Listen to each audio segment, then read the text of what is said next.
Odothia. Thank you so much for joining us here, sir. This is not a partisan issue. It's a humanitarian imperative and a matter of national security and a reflection of our humanity. Now, I would like to say this, that our security forces, the armed forces, the police, customs, correctional services, and other agencies are the first line of defense of our community.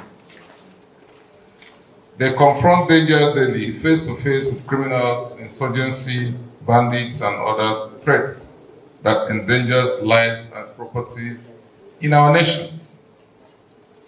Their sacrifice is not abstract, it is real, tangible, and costly. Each life lost creates a void in families, communities, and national fabrics. Every life lost can never be replaced. Unimaginable sacrifice for putting their life on the lines to keep our citizens safe. Yet, despite of these risks they endured, our security personnel continue to serve with courage, professionalism, and unwavering commitment. They do so while navigating the complexities of response, legality, and accountability in all the landscape of evolving security threats.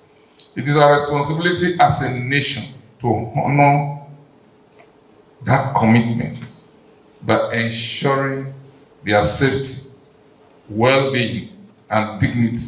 Let me begin by commending the Societal Concerns Organization for initiating this conversation at a time when the safety of our security personnel has not only become a national concern, but a collective responsibility. This platform provides an opportunity for honest reflection, policy management, and coordinated action towards preserving the lives of those who daily put themselves in harm's way to safeguard our nation. Across Nigeria today, security personnel are increasingly exposed to targeted attacks while performing their lawful duties, from border posts to highways, from coastal patrols to urban operations. Men and women in uniform face threats from criminal networks, smugglers, violent extremists, and other non-state actors who perceive security agencies as obstacles to their illicit activities. These attacks are not random. They are deliberate efforts to weaken state authority, undermine public confidence, and create fear within the society. Talking about security is really crucial, and we should also identify that our security personnel are also human. The uniform should be respected, and with the breakdown of what we had here, by the communique, we are made to understand that our security personnel are number one citizen, and they should be recognized as that. They should be honored. They should be celebrated. It is not when they fall that we should recognize them. It is not their falling that brings a hero. It is in service, and their life is much more important to us.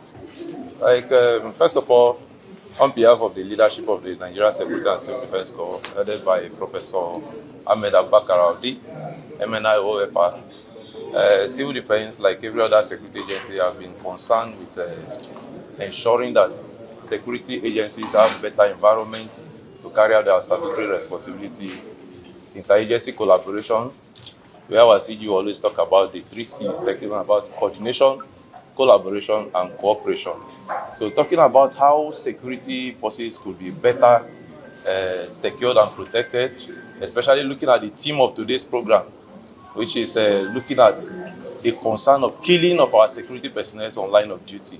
Every concerned Nigerian, every nationalist, every patriotic Nigerian should be bothered about the killing of those who are supposed to be protecting our nation.